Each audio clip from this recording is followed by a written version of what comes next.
اللہ جل شانہ نے ارشاد فرمائے کل نفس ذائقۃ الموت، کہ ہر جان نے، ہر نفس نے موت کا ذائقہ چکھنا ہے۔ کل نفس ذائقۃ الموت، تو اس میں دو لفظ قابل غور ہیں۔ ایک تو نفس، فرمایا کل نفس، کل نفس، اور دوسرا موت، تیسرا بھی ہے جو مضاف ہے ذائقہ، ذائقہ۔ تو نفس یہ کیا چیز ہے؟ یعنی اس کی تعریف ہے کہ یہ ایک جوہر ہے۔ جوہر کہتے ہیں وہ شے جو قائم بے ذاتی ہو اور اپنے قیام میں غیر کے محتاج نہ ہو، تو یہ جوہر ہے۔ نفس بھی ایک جوہر ہے، یعنی قائم بے ذاتی ہی ہے، اپنے قیام میں غیر کی طرف محتاج نہیں ہے، ایک مستقل شے ہے، اللہ نے پیدا کیا مستقل شے۔ اور مجرد یہ جوہر ہے، اور جوہر لطیف ہے، لطیف جوہر ہے۔ لطیف کا معنی بہت باریک۔ کل نفس ذائقۃ الموت، تو یہ لطیف ہے۔ اور بخاری، یعنی جو بخارات ہیں، جیسے ہوا، ہوا کے بھاپ کے بخارات ہیں، یہ لطیف ہے اور بخاری۔ اور نفس پھر حامل ہے اس کی، یعنی اللہ تعالیٰ نے اس کو پیدا کیا تو یہ حامل ہے، قوت حیات کا حامل ہے، قوت حیات، حس کا اٹھانے والا ہے، اور حرکت ارادی۔ بس جس شے میں یہ نفس ہوتا ہے تو اس میں قوت ہوتی ہے حیات کی، اور اس میں قوت حس کی بھی ہوتی ہے، حس، جیسے ہماری حصے ہیں، ہمارے حصے ہیں، آنکھ ہے، یہ ہمارے حصے ہیں، اور ذائقہ، لمس، سنوائی، یہ آنکھ سے دیکھتے ہیں، یہ آنکھ کی حص ہے، اس سے محسوس چیزیں معلوم ہوتی ہیں، ادراک آتا ہے محسوسات کا۔ تو یہ نفس ان قوا کا حامل ہے۔ اور نفس پھر کئی قسم کے ہیں۔ ایک نفس نباتی ہے، نفس نباتی۔ نبات یہ درخت، جو چیزیں زمین سے اگتی ہیں، نشو و نما پاتی ہیں، بڑھتی ہیں اور تر و تازہ بھی ہوتی ہیں، ان کے اندر بھی ایک نفس ہے، اور وہ نفس نباتی کہلاتا ہے۔ اور ایک نفس ہے نفس حیوانی، نفس حیوانی، یہ بھی ایک نفس ہے۔ اور یہ جب رگوں میں خون تیز چلتا ہے اور اس خون کی رفتار سے ایک حرارت پیدا ہوتی ہے، اور رگوں کے اندر ایک حرارت پیدا ہوتی ہے، گرمی پیدا ہوتی ہے، اور یہ حیات حیوانی ہوتی ہے۔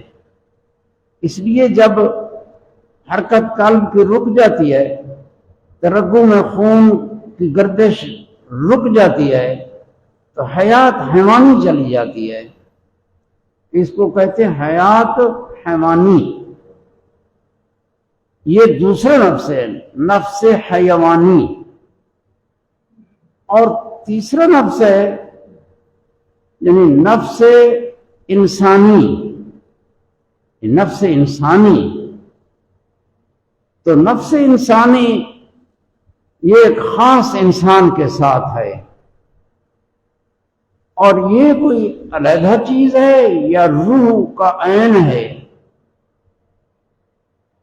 تو ذکر کرتے ہیں کہ نفس یہ روح اللہ تعالیٰ انسان کے بدن میں روح پھونکتا ہے، ان نفس انسانی اسی روح کا عین ہے، ایک شے ہے.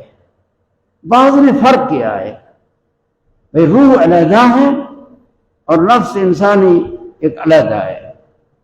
تو اللہ جل شانہ نے یہ ذکر فرمایا کہ کل نفس ذائقۃ الموت، ہر نفس نے موت کا ذائقہ لینا ہے، ذائقہ. اور نفس یہ جان ہے، ایک انسان کے اندر اس کو جان بھی کہتے ہیں، روح بھی کہہ دیتے ہیں، نفس انسانی کہہ دیتے ہیں. یہ ایک جوہر ہے اور اس کے اندر قوا ہیں اس کے. مثلا عقل یہ نفس انسانی کی ایک قوت ہے، اس عقل کے سبب سے ادراک چیزوں کا علم و فہم یہ نفس ناطقہ کرتا ہے. اس کو نفس ناطقہ بھی کہتے ہیں، نفس انسانی بھی کہتے ہیں، اور یہ ایک نفس ہے. تو فرمایا کل نفس ذائقۃ الموت. تھوڑی سی معلومات نفس کے بارے. پھر موت دوسرا کلمہ لفظ اس حصے میں آیا ہے، قرآن مجید کی آیت کا ایک حصہ ہے، کل نفس ذائقۃ الموت. موت کیا شے ہے؟ یعنی موت ہر بندہ سمجھتا ہے. موت کی بھی اللہ جل شانہ نے قرآن مجید میں بیان فرمایا، خلق الموت والحیات لیبلوکم ایکم احسن عملا. خلق الموت، اللہ تعالیٰ نے موت کو پیدا کیا ہے، والحیات، اور حیات کو بھی پیدا کیا ہے. موت حیات یہ مخلوق ہیں، اللہ تعالیٰ نے پیدا کیا ہے. اور اس لیے کہ جو چیز پیدا ہو عدم سے وجود کی طرف آتی ہے، نیستی سے ہستی کی طرف آتی ہے، وہ شے وجود رکھتی ہے. تو آیا موت یہ حیات کی طرح صفت انسان میں حلول کرتی ہے تو یہ وجودی صفت ہے یا حیات کا انتفاع ہے؟ بھائی حیات چلی گئی موت آ گئی. یہ ائمہ کے درمیان میں ہیں. تو ایک اور جو زیادہ راجح ہے وہ یہی ہے کہ موت اور حیات یہ دو صفتیں ہیں، اور یہ دو صفتیں وجودی ہیں اور آپس میں ضدیں ہیں. موت حیات اکٹھے نہیں ہوتے ایک محل میں، ایک جسم میں. حیات ہے تو موت نہیں ہے، جو موت آ گئی تو پھر حیات منتفی ہو گئی. یہ حیات اور موت آپس میں ضدیں ہیں. تو موت کیا ہے؟ وجودی صفت ہے. اللہ تعالیٰ نے پیدا کیا ہے موت کو، جیسے ظاہر آیت اسی طرح دلالت کرتی ہے کہ اللہ تعالیٰ نے موت کو پیدا کیا. اور پھر جس چیز کو اللہ تعالیٰ پیدا کرے وہ موجود ہوتی ہے. لہذا موت بھی ایک موجود وجود والی شے ہے، اس کا ایک یعنی صفت ہے، انسان کے بدن کے ساتھ قائم ہو جاتی ہے. اور دوسرا قول یہ ہے کہ موت اسی حیات کا عدم، جب حیات ہے تو موت نہیں ہے، اور اسی حیات کے اوپر جب عدم آتا ہے، جس حیات جو حیات کے بدن کے ساتھ قائم ہے بالفعل اس پر جب عدم آتا ہے وہ منتفی ہوتی ہے، نفی ہوتی ہے، اٹھ جاتی ہے۔ اس کو کہتے ہیں ایک شے اٹھ گئی، شے تھی اور اٹھ گئی، حیات تھی اور اٹھ گئی، تو یہ عدم ہے۔ تو اس قول کے مطابق یہ ہوتا ہے کہ ان میں عدم والملکہ ایک صفت ہے، تقابل ہے عدم والملکہ۔ بھئی یہ عدم حیات ہے لیکن اس کے شان سے، عدم حیات اس کی کہ شان سے حیات ہوتی ہے۔ اللہ تعالیٰ نے حیات کو بھی پیدا کیا، حیات بھی خدا کی مخلوق ہے اور موت بھی خدا کی مخلوق ہے۔ یہ اس آیت میں جو خلق کا بیان فرمایا۔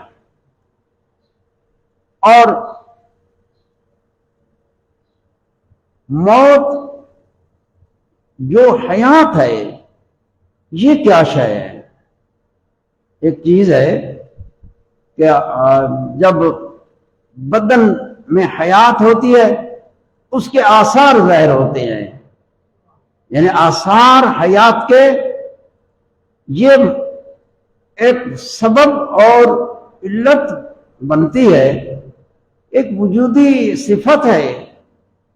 بدن کے اندر جب یہ وجودی صفت حاصل ہوتی ہے تو پھر اس میں علم، ادراک، حس، حرکت یہ صادر ہوتے ہیں۔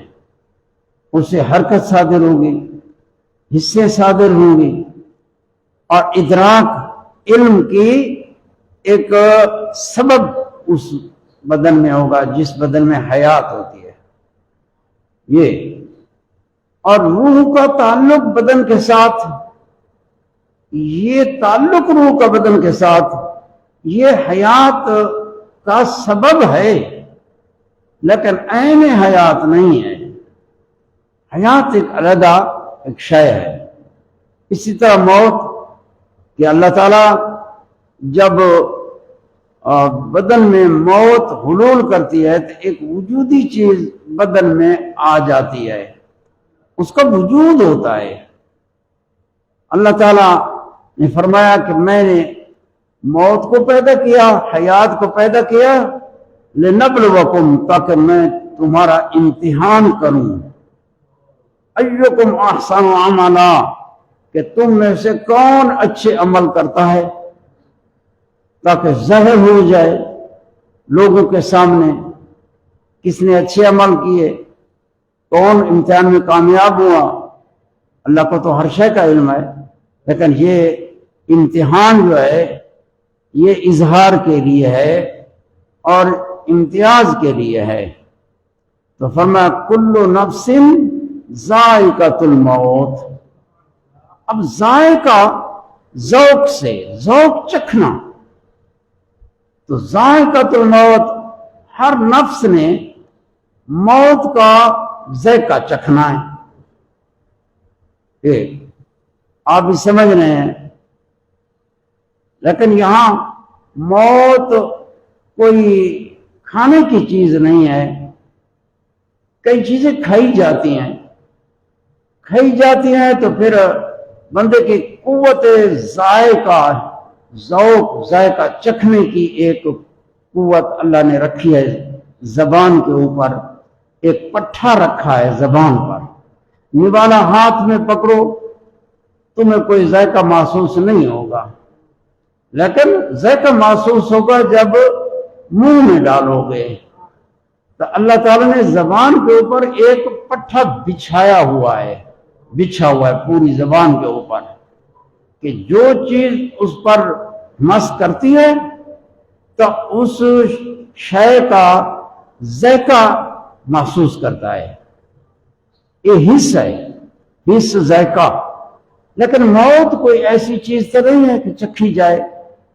تو ایک یعنی اللہ تعالیٰ کلام جی میں بندے آپسی بولے کہ موت دا ذائقہ چکھے، یہ انہوں نے سمجھاؤں واسطے کہ مراد ایک خاص ادراک ہے، خاص فہم ہے کہ اللہ تعالیٰ ہر نفس کو ایک خاص فہم عطا کرے سی جب موت اندر حلول کرے سی تو اندر ذائقہ چک سی یعنی بدن کو جب روح جدا تھی سی تو موت آسی تو او کو ایک تکلیف محسوس تھی سی بس ایک کڑواہٹ کو جو جدائی بھی کڑواہٹ ہے تو جدائی کڑوی ہے روح تے بدن کا بڑا گہرا تعلق رہی ہے کچھ عمر کا حصہ کہ جتنی عمر پاتی سی ایک وقت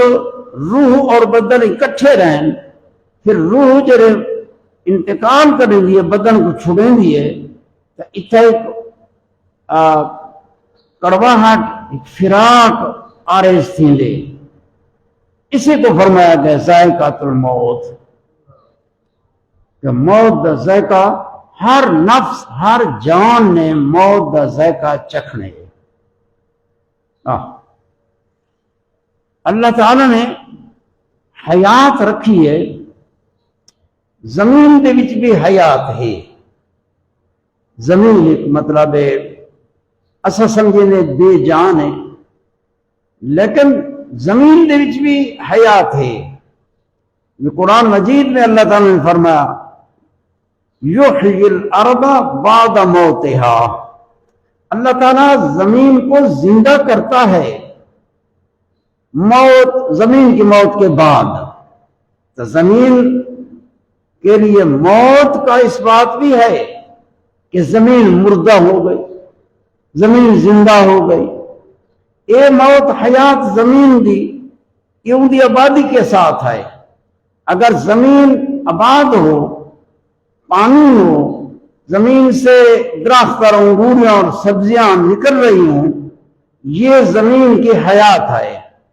جب زمین بنجر ہو جائے پانی نہ ہو یہ زمین میت ہے تو اللہ تعالیٰ نے زمین کے لیے بھی حیات اور موت کا قرآن مجید میں اس بات کیا ہے ہر شے کی اپنی اپنی حیات ہے اس کی شان کے لائق انسان کی جو حیات ہے انسان کی شان کے لائق ہے زمین کی حیات موت زمین کی شان کے لائق ہے اسی طرح ایک بندہ نیند جب نیند کرتا ہے تو نیند بھی موت فرمایا گیا ہے وفات فرمایا گیا ہے اور حدیث میں آیا کہ النوم اخت الموت کہ نیند موت کی بہن ہے بہن کا معنی بہن کا ہوندے بھی زبیل وقول دے وچ یہ عربی دے وچ نظیر کو آکھیا ہے ایک مثال ہے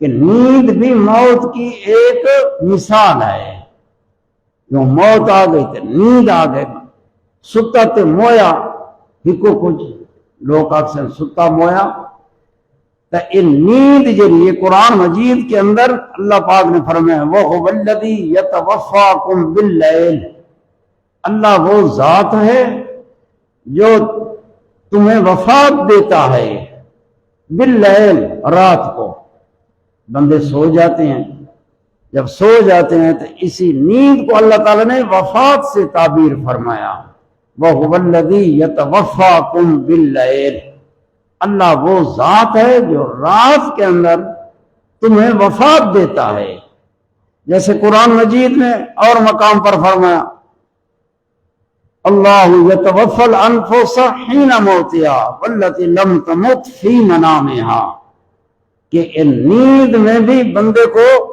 اللہ تعالیٰ وفات دیتا ہے ایک روح ظاہر جدا ہوتا ہے لیکن بندے کے بدن کے اندر باطن میں اس کا تعلق باقی رہتا ہے ظاہر سے اٹھ جاتا ہے اور اندر اس کے ہوتا ہے تو یہ ایک صورت ہے گویا نیند بھی آدھی موت ہے اسی کو فرمایا گیا وَهُوَ الَّذِي يَتَوَفَّاكُمْ بِاللَّيْلِ یا النوم اخت الموت نیند موت کی نظیر مثال ہے اسی طرح یہ حیات ہے اور اللہ جل شانہ نے انسانوں کے متعلق فرمایا کنتم امواتن، کہ تم اموات تھے. اموات میت کی جمع ہے، یہ اموات ہے کہ تم مردے تھے یعنی بے جان. فاحیاکم، اللہ فرماتے ہیں میں نے تمہیں زندہ کیا. یہ قرآن مجید کے اندر موت دا دو موت تے دو حیات کا اکٹھا ذکر ہے. کنتم امواتن فاحیاکم، کہ تم مردہ تھے یعنی بے جان تھے، اللہ نے تمہیں زندہ کیا. ثم یمیتکم، پھر کچھ وقت بعد اللہ تعالیٰ تمہیں موت دے گا. ثم یمیتکم ثم یحییکم، پھر ایک عرصے کے بعد پھر زندہ کرے گا. ثم الیہ ترجعون، پھر تساں اللہ دی طرف لٹائے ویسو. اتنے اور پہلے موت کا ذکر ہے. کنتم امواتن، تسا بے جان ہوے، یہ اموات ہے. اموات یہ کیڑی حالت ہے یعنی تسا معدوم آوے، نیست آوے، کوئی شے نہ آوے. اللہ تعالیٰ نے تہا کو زندہ کیتے، حیات دیتی ہے. یہ ایک انسان دے احوال ہیں کہ پہلے انسان نہیں ہوندا، وقت پیدا تھی ویندے، اودے چ حیات ہوندی ہے، ایک مدت عرصہ گزردے، اللہ پاک کو عقل بھی دے دے، نعمتاں عطا فرمیندے، تو اللہ تعالیٰ پھر موت دے دے، آخر تے پھر موت آندی ہے. وقت احیاء ہے، موت دے بعد پھر احیاء ہے، زندہ کرنا ہے. اور یہ حیات یہ کون سی حیات ہے کہ فرمایا ثم یمیتکم ثم یحییکم، پھر اللہ تعالیٰ تمہیں زندہ کرے گا. ایک قبر دی موت، قبر دی حیات ہے، یا قیامت جڑے اٹھی سوں اون ویلے جڑے زندہ کر کے قبراں وچوں او حیات ہے. ظاہر قرآن مجید کو یہ سمجھ آندے کہ یہ فرمایا کنتم امواتن، تسا کوئی شے نہ وے، فاحیاکم، اللہ تعالیٰ نے تمہیں زندہ کیا. ثم یمیتکم، پھر بعد میں تمہیں موت دے گا. ثم یحییکم، پھر بعد میں تمہیں زندہ کرے گا. ثم الیہ ترجعون، یہ ثم الیہ ترجعون جڑا ہے اس وچ بھی ثم آیا، یہ مدت مہلت دے تے دلالت کریں دے کہ احیاء دے بعد ایک بہت مدت ہے، ایک مدت ہے، ان دے بعد تسا لوٹائے ویسو. یہ جڑا فرمایا کہ ثم الیہ ترجعون، اے او ہے جڑے قبراں کو زندہ کیتے ویسن، اٹھائے ویسن. اس اس آیت مبارکہ کو مفہوم تھی دے کہ ایک حیات برزخ دے وچ بھی ہے. برزخ مرن تو بعد تے اٹھائے ونجن تو پہلے ایک عرصہ ہے جی قبر دے وچ ایک برزخ دے وچ یہ ایک مدت ہے برزخ. یہ برزخ دے وچ بھی حیات ہے، این دنیا دے وچ بھی حیات ہے. پھر موت آئیے، موت تو بعد وقت قبر دے وچ بھی حیات ہے. جو دلالت یہ کریں گے کہ ثم یحییکم، پھر اللہ تعالیٰ تمہیں زندہ کرے گا. یہ آیا ثم الیہ ترجعون. اگر ثم یحییکم میں یہ احیاء وہی ہے جو قبروں سے زندہ کر کے اٹھائے جائیں گے، تو پھر قرآن مجید سما کی جگہ فا ہوتا، فَإِلَيْهِ تُرْجَعُونَ ثُمَّ يُحْيِيكُمْ، پھر اللہ تمہیں زندہ کرے گا، بس بغیر مہلت دے تسا اللہ کی طرف لوٹائے جاؤ گے۔ یہ سما جو ہے تراخی کے لیے ہے کہ یہ احیاء پہلے ہے، جو رجعت اللہ کی طرف لوٹایا جانا ہے وہ بعد مدت دے ہے۔ یہ قرآن مجید کے اندر جو موت کا ذکر فرمایا، ایک موت زمین دی موت، بنجارے پہ میت ہے، ایک موت اے جو بندے دے حالات خراب ہو میں بہت مصیبتیں ہونے تکلیفاں ہونے کہ ان دی زندگی جڑے بہت پریشان کون ہوئے، ہر جانب کو ان کا کوئی رستہ نہ ہوئے، کئی پریشان مصائب دے گرفتار ہونے، ایک بھی موت نال تعبیر کیتا گئے۔ قرآن مجید کے اندر جو فرمایا کہ وَيَأْتِهِ الْمَوْتُ مِنْ كُلِّ مَكَانٍ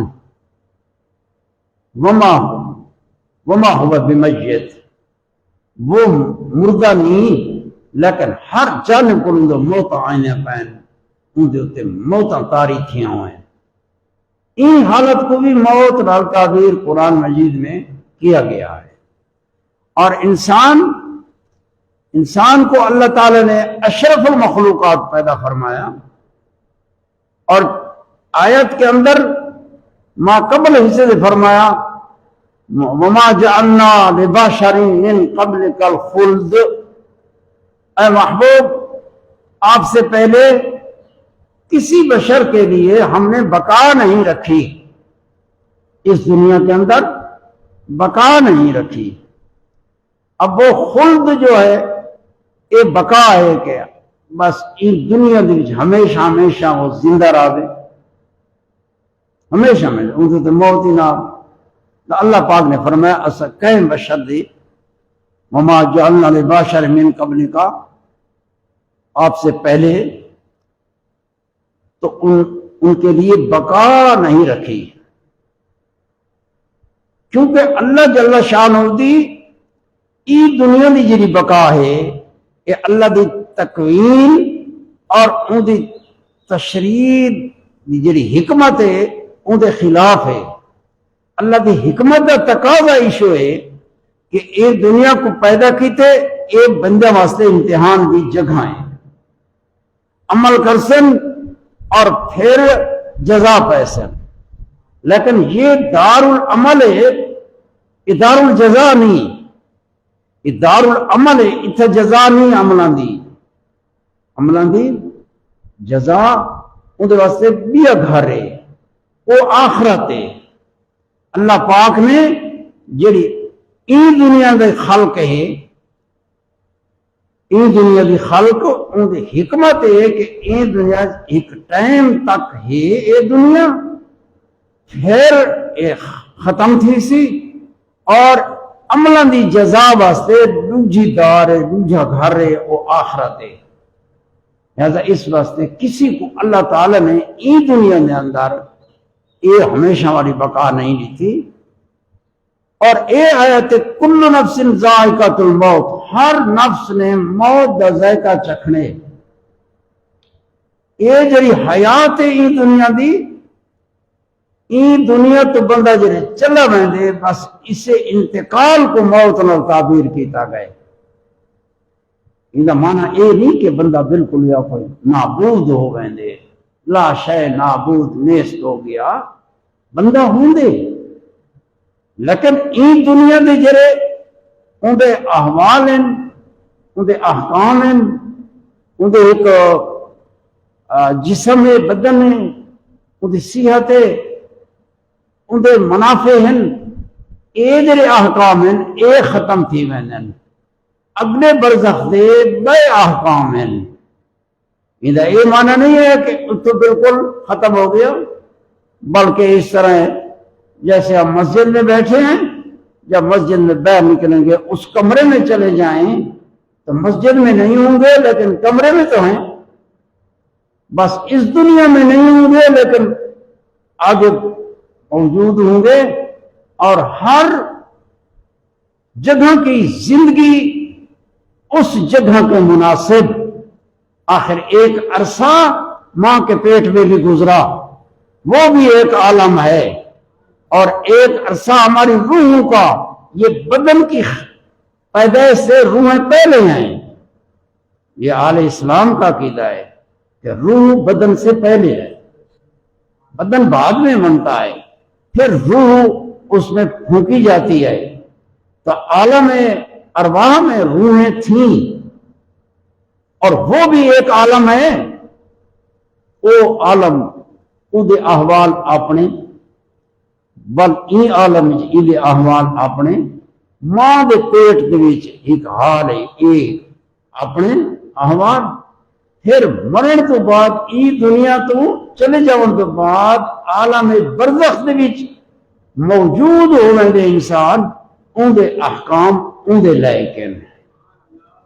یہ نہیں ہے کہ اللہ تعالیٰ نے تمہیں پیدا کیا، یہ بزرگوں کی کلاموں میں یہ بات آتی ہے، اللہ تعالیٰ نے تمہیں پیدا کیا ہے نا، فنا کے لیے نہیں کیا، بقا کے لیے کیا ہے۔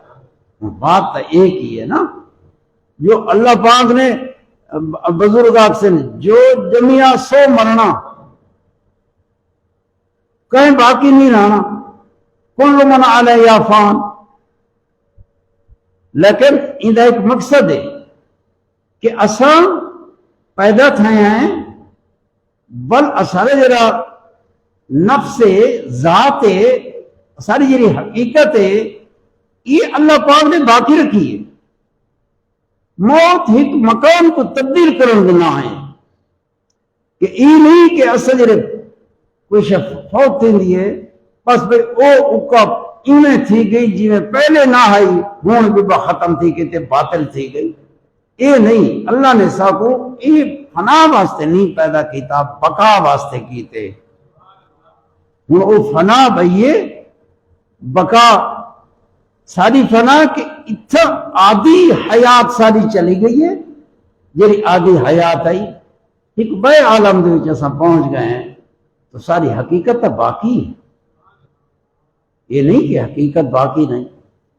اتھا برزخ دا عالم ہے، ان دے اپنے ہیں۔ حضرت سلطان صاحب فرمائے میں قبراں دے وچ نہ ان نہ پانی، قبراں وچ نہ ان نہ پانی، تے خرچ لڑیندا گھر دا ہو، اتھا بے احکام ہے۔ لیکن یہ نہیں کہ ایسا بس وہ کہ ساری ذات ختم تھی گئی ہے مر مٹ گئے، نہیں، بقا واسطے پیدا کیتے، یہ بقا بھئی ہے۔ این دنیا دے اندر جو ہے اللہ پاک نے سب این واسطے پیدا نہیں کیتا کہ اتھا ہی راسوں، این واسطے بعض نے کل نفس ذائق ما کان لبشر، کہ اللہ تعالیٰ نے کئی انسان کو بقا واسطے پیدا نہیں کیتا، کہیں بھی بقا نہیں بڑھائی۔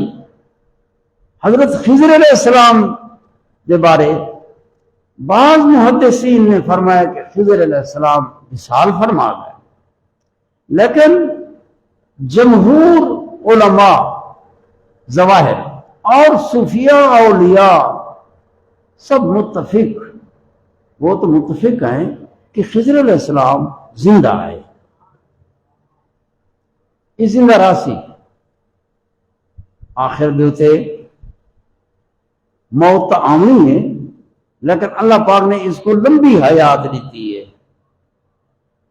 این آیت کو جنہ کے بھی فوت تھی گئے انہیں این آیت کو دلیل پکڑی ہے کہ اللہ پاک نے فرمایا وما جعلنا لبشر من قبلک الخلد، خلد مانا بقا، کہ کئی انسان کو اللہ تعالیٰ نے اے محبوب تمہارے تو پہلے کہیں کو بقا نہیں دیتی،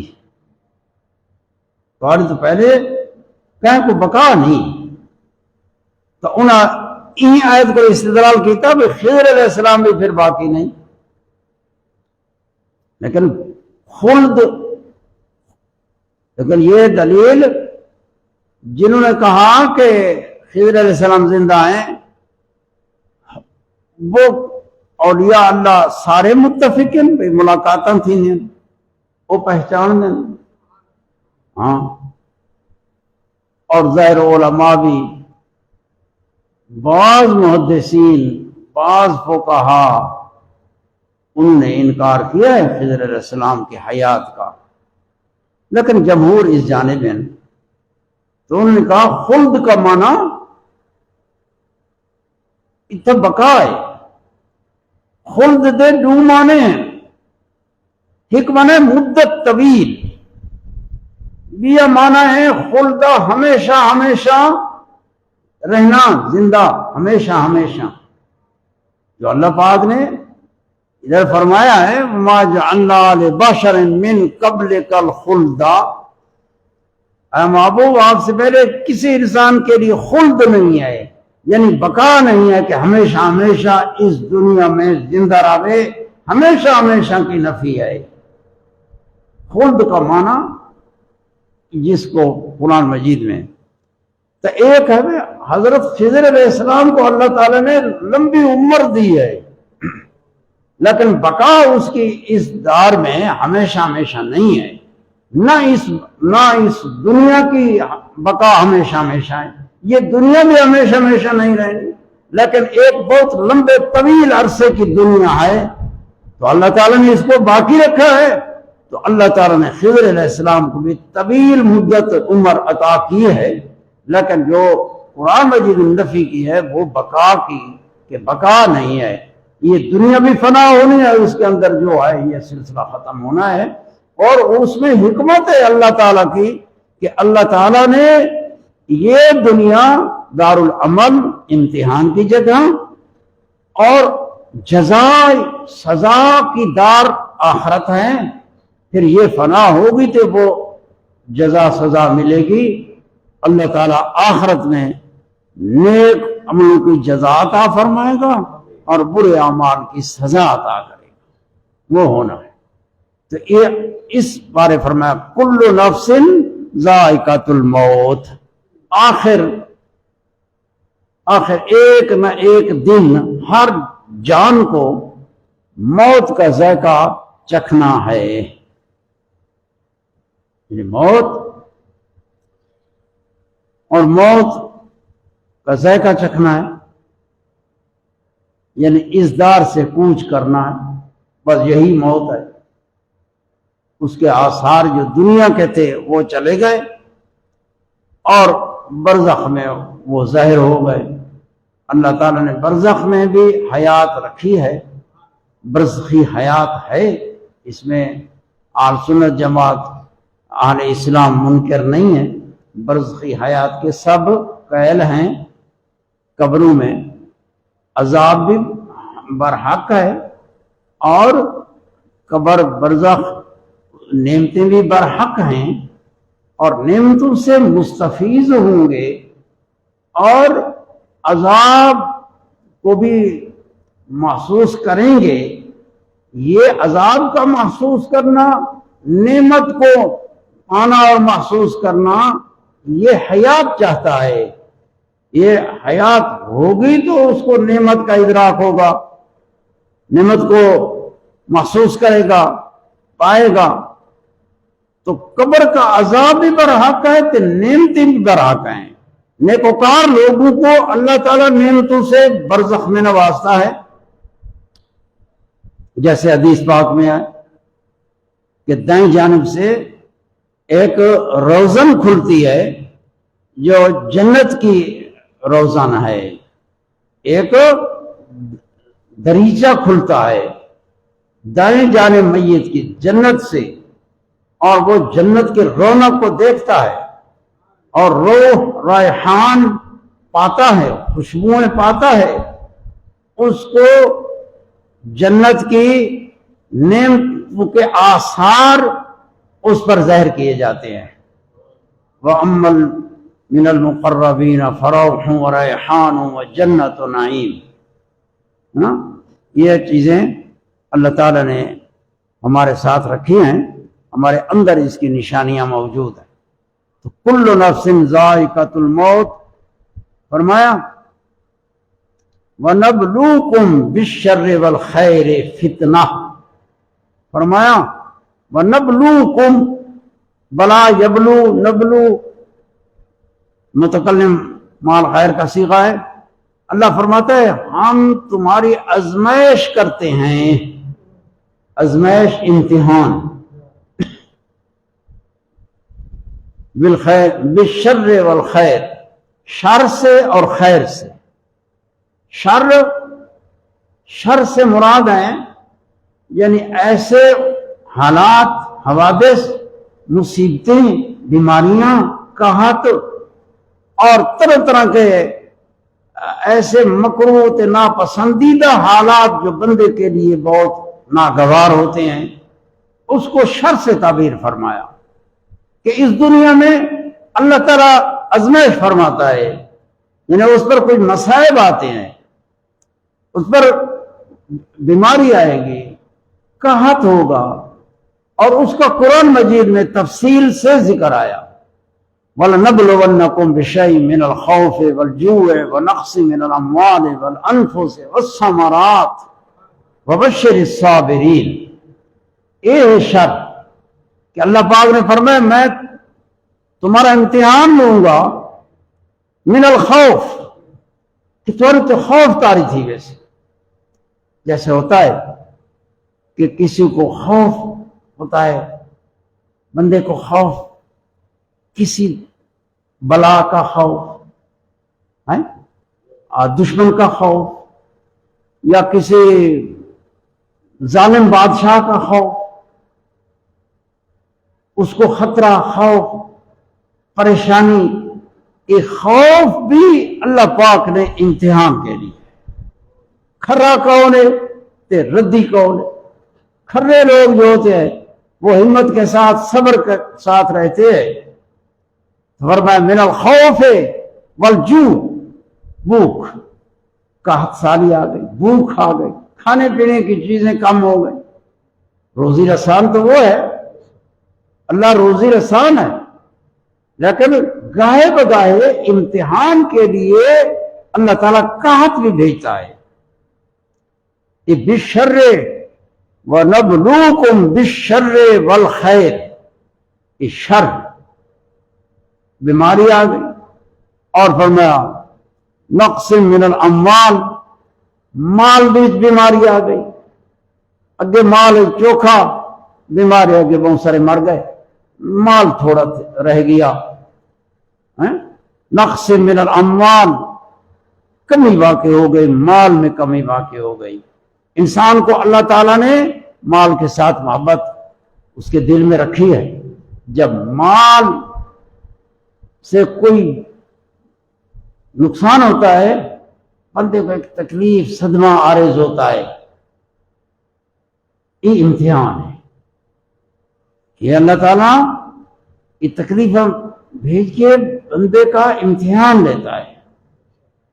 اللہ کو ہر شے کا علم ہے، یہ امتحان بندے کو اپنا اظہار اپنے لیے، کہ بندے کو خود اندر سے اپنے متعلق علم ہو جائے۔ جیسے ایک محاورہ ہے نا، بھائی کتنے پانی چاہے بندہ، اپنے آپ کو پہچان لے کہ تو کتنے پانی میں آئے۔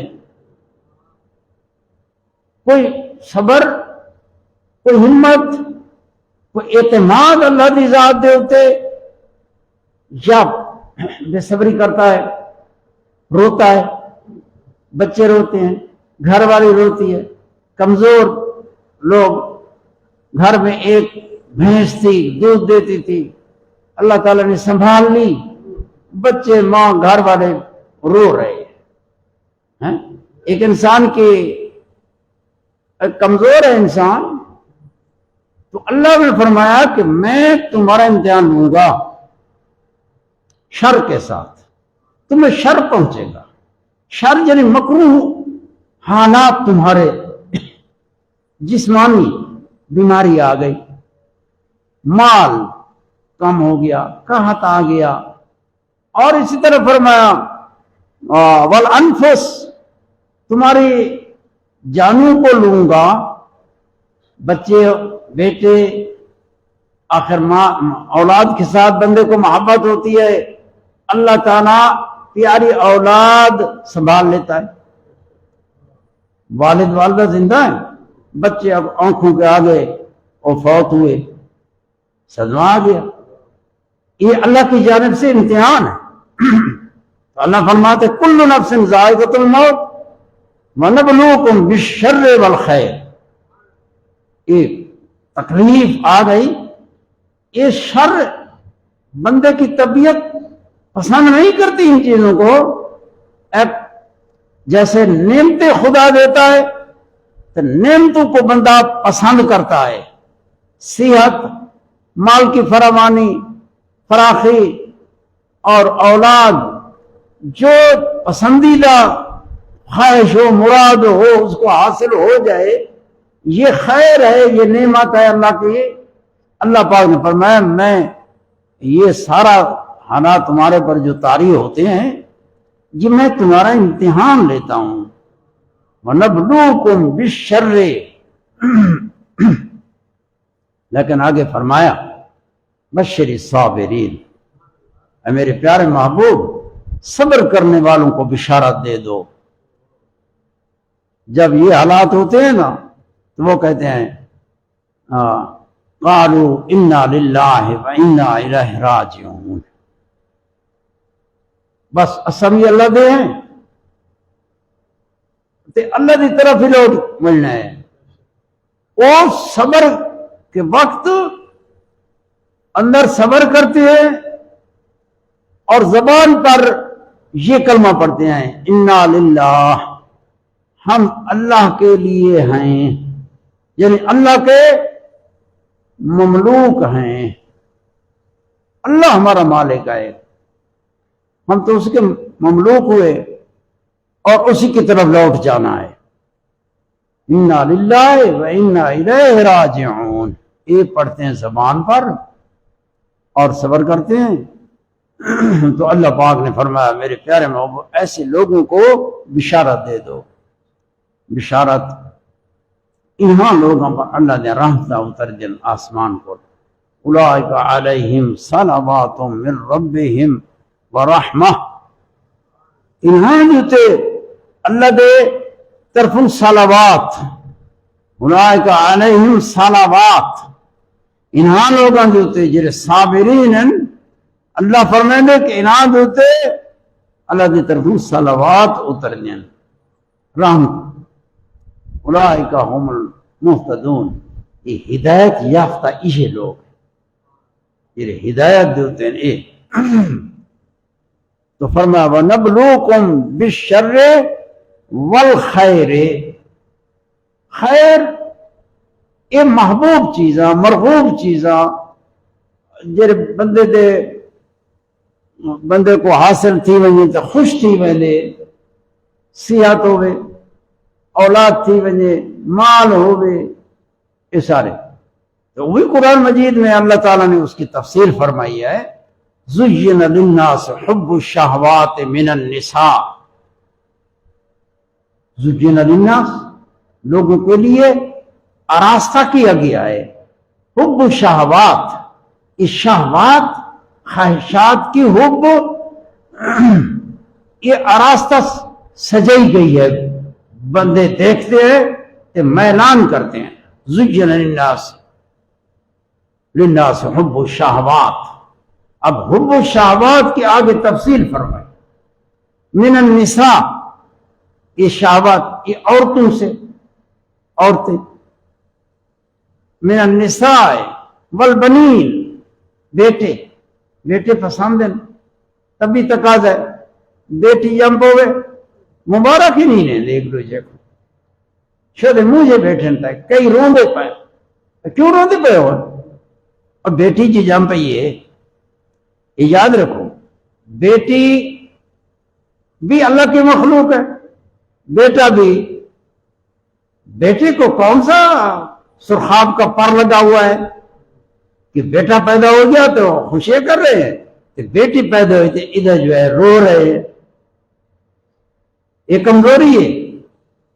آپ سمجھیں قرآن مجید میں اللہ تعالیٰ نے جہلیت کا ایک طریقہ بیان فرمایا. جہلیت کے لوگ، جہلیت کا زمانہ، حتیٰ کہ اتنا حالات تھے کہ بچیوں کو زندہ درگور کرتے تھے. یہ زندہ درگور کرنا جیلوں کا طریقہ تھا حضور کی آمد سے پہلے. اور قرآن مجید نے بیان فرمایا ہے وَإِذَا بُشِّرَ أَحَدُهُمْ بِالْأُنثَىٰ، جب ان کو بشارت دی جاتی کہ تیری بیٹی پیدا ہوئی ہے، اس کو کوئی جا کے کہتا تیری بیٹی پیدا تھی. اللہ پاک فرمائے وَإِذَا بُشِّرَ أَحَدُهُمْ بِالْأُنثَىٰ ظَلَّ وَجْهُهُ مُسْوَدًّا وَهُوَ كَظِيمٌ. تو جاہلیت کے دور کے لوگ بس ان کا منہ کالا ہو جاتا تھا اور غصے سے بھر جاتا تھا اور گھر نہیں آتا تھا، باہر نکل جاتا تھا. کہتا تھا اب میں کیا کروں، اب میں کیا کروں، یا زندگی گزاروں لوگوں کے بیچ رسوائی کی زندگی. اور دھیج جمیے وہ سمجھے با اثر رسوا تھی. جہلیت کا ایک طریقہ لوگ اکثر دھی جمیے. جو لوگ اس چیز کو اتنا ناپسند کرتے تھے کہ پھر قرآن مجید نے ان کی خبر دی میں کیا کروں، یا تو میں یتوارا من القوم، یا تو میں قوم سے چھپ جاؤں، بس نکل جاؤں، لوگ کو متھے نہ لگوں، ان کے سامنے نہ آؤں. کیوں دھی جمی؟ وہ اتنا آر سمجھتے. یا ام یدسہ فی التراب، یا میں اس بچی کو زمین کے اندر بس ایسے دفن کر دوں. رسول اللہ صلی اللہ علیہ وسلم نے ارشاد فرمایا کہ بیٹی پیدا ہوتی ہے یہ رحمت ہے. بیٹی کے متعلق فرمایا یہ رحمت ہے. لہذا یہ یاد رکھو کہ اگر بیٹی پیدا ہو تو دل میں بوجھ آ رہا ہے تو یہ ایک نو جہلیت کا اندر موجود ہے، اس کو کڈو. قرآن مجید میں اللہ پاک نے فرمایا وَلِلَّهِ مُلْكُ السَّمَاوَاتِ وَالْأَرْضِ يَخْلُقُ مَا يَشَاءُ يَهَبُ لِمَن يَشَاءُ إِنَاثًا وَيَهَبُ لِمَن يَشَاءُ الذُّكُورَ أَوْ يُزَوِّجُهُمْ ذُكْرَانًا وَإِنَاثًا. اللہ ہے وہ مالک ہے آسمانوں کا، مالک ہے ملکوں کا، سب ملک اسی کے، جو چاہے پیدا کرے. کسی کو بیٹیاں دے دے، ساریاں بیٹیاں، اے بیٹی اے بیٹی اے بیٹی، سارے بیٹیاں اللہ نے دی ہیں. اللہ کی مرضی. اللہ پیدا کرتا ہے جیسے چاہے. تو کسی کو بیٹے دے دیے، سارے بیٹے، کسی کو ملا جلا، کسی کے بیٹے بھی ہیں تو بیٹیاں بھی ہیں. یہ قرآن مجید میں مستقل بیان ہے. یہ فرمایا کہ کسی کو یَهَبُ لِمَن يَشَاءُ إِنَاثًا وَيَهَبُ لِمَن يَشَاءُ الذُّكُورَ أَوْ يُزَوِّجُهُمْ ذُكْرَانًا وَإِنَاثًا وَيَجْعَلُ مَن يَشَاءُ عَقِيمًا. عقیم کا مطلب بھانج، کہ جب اللہ تعالیٰ چاہے تب بیٹیاں دے دے ساریاں، کسی کو بیٹے، کسی کو ملا جلا، کسی کو بالکل یا بھانج کر دے گے، اس کی اولاد ہوئی بھی نہیں. یہ سب اللہ تعالیٰ کی طرف سے ہے، اس کی خلق ہے، اس کی مخلوق ہے. بیٹیاں اگر اس کے جننے سے بوجھ آ رہا ہے تو اس کا یہ بیماری ہے، جہلیت کا ایک نو ہے. اس بیماری کا علاج کرو، اللہ کی طرف رجوع ہو. یہ کیوں بوجھ آ رہا ہے اللہ پیدا کرنے والا، مجھے بھی پیدا کیا، اسے بھی پیدا کیا، مالک بھی وہی ہے، میرے اوپر یہ بوجھ کیوں آ گیا؟ اس کا علاج بندہ کرے. تو اللہ تعالی نے فرمایا کہ میں تمہارا امتحان کروں گا یہ بالشر والخیر فتنہ، فتنہ کا معنی آزمائش، یہ نبلوک سے مصدر ہے من غیر لفظی، نبلوکم بالشر والخیر فتنہ، یہ آزمائش تاکید ہے، ابتلان یہ مصدر تو نبلو بلا یہ مصدر ہے، لیکن فتنتن ایک رنگ یہ دیا کہ ایسا کہ بہت آزمائش، اللہ تعالیٰ نے حالات رکھے بندے کے، کسی وقت صحت، کسی وقت بیماری، کسی وقت فقر، کسی وقت غنا، کبھی کوئی حال، یہ حالات تمہارے متغیر ہوتے ہیں، یہ امتحان ہوتا ہے۔ اللہ تعالیٰ فرماتے ہیں یہ میں اپنے بندوں کا امتحان لیتا ہوں، فتنۃ وَإِلَيْنَا تُرْجَعُونَ، انہوں نے فرمایا وَإِلَيْنَا تُرْجَعُونَ، اور لوگوں الینا ہماری طرف، ترجعون تم ہماری طرف لوٹائے جاؤ گے۔ امتحان ہو گیا، پھر فرمایا تم ہماری طرف لوٹائے جاؤ گے، یعنی موت تو بعد زندہ قبروں سے اٹھائے جاؤ گے، اور میدان محشر میں تمہارا حشر ہوگا اور ہماری طرف اٹھائے جاؤ گے۔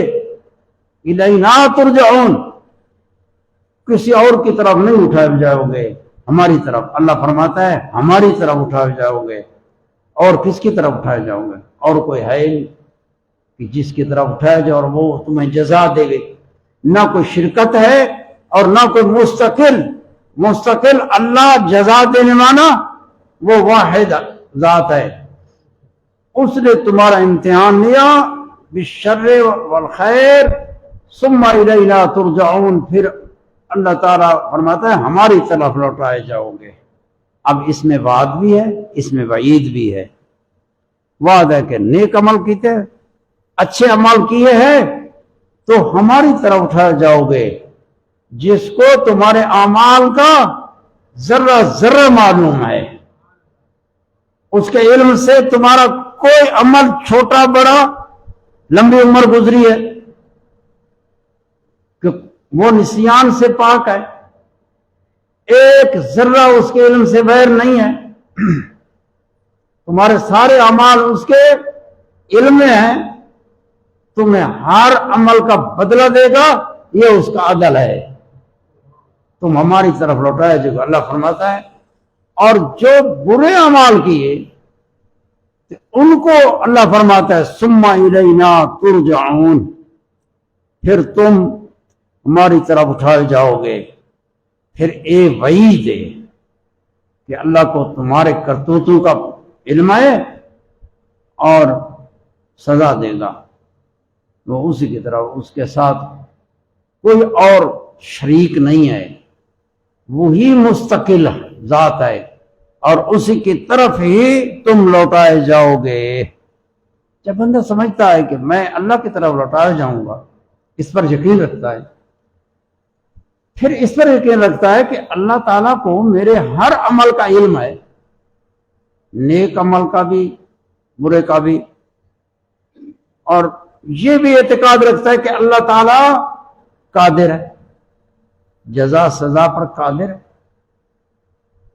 پھر یہ چیزیں بندے کی حیات میں، بندے کے عمل میں، تقوی میں بڑی دخل ہوتی ہے کہ اللہ تعالیٰ کے آگے جا کے ہی جواب دے ہونا ہے تو بندہ پرہیزگاری اختیار کرتا ہے، ڈرتا ہے، خوف پیدا ہوتا ہے، موت کو یاد کرے، اس حساب کتاب کے دن کو یاد کرے تو بندے کو خوف پیدا ہوگا، اس خوف سے پھر تقوی اور نیک عمل آئے گا۔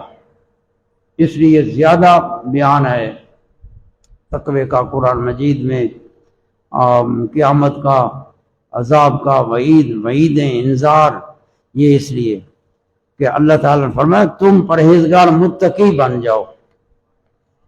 اور وَإِذَا رَآكَ الَّذِينَ كَفَرُوا، آج نا لوگ آمن سے جمعہ پڑھ کے تھے ٹور گئے ہوں تاکہ انہیں پتہ لگے بھئی استاد کے پیچھے جمعہ پڑھنے سے وہ ٹائم دا پابند نہیں. میں جو آیا بیٹھا کیڑے لے جایا بیٹھا 1 بجے کو پہلے دے تقریر بیان شروع ہوئے تو تسا میرے نال آ ونجو نا کوئی بیان سنو ہے تسا کی سمجھی ودے ہو دکاناں کو نہیں چھڑیں دے ہی کوندے پہ ہی کری بار بندے دا کون یا تھی گئی ہے دوری بار یہ تسا عادت بڑھا کے دیئے. یاد رکھو اے دیاتن جملے تے شروع کرائے ہوئے اس گناہگار تھی دے پہ ہو. قرآن مجید دے بھی چاہے جب جمعے دی اذان آوے تو کاروبار بند کرو. وزر البے یہ بے معاملات ساتھ جمعے دے طرح بنجن کو جڑی چیز روکے وہ کو چھوڑو تو سب نہیں چھوڑی کہہ رہے اذانہ آ گئے انہیں شکایت کریں نا بالکل شکایت سننے کے قابل ہی نہ ہو سی تھوڑے تے فرض ہے کہ اذان جڑے آئیے تو سب کاروبار چھوڑ کے تے مسجد ہی جاؤ. خدا دا قرآن فرمائنے تو ہر تو ٹائم تو پورا تھیا کھڑے یہ تو نہیں جو کہ اساں کو پہلے پڑھ دے پائیں اساں سنتا پڑھ سوں خطبہ پڑھ لے ٹائم تو برابر تھی ویس. اللہ تعالیٰ سمجھن دی توفیق عطا فرماوے. وآخر دعوانا الحمدللہ رب العالمین.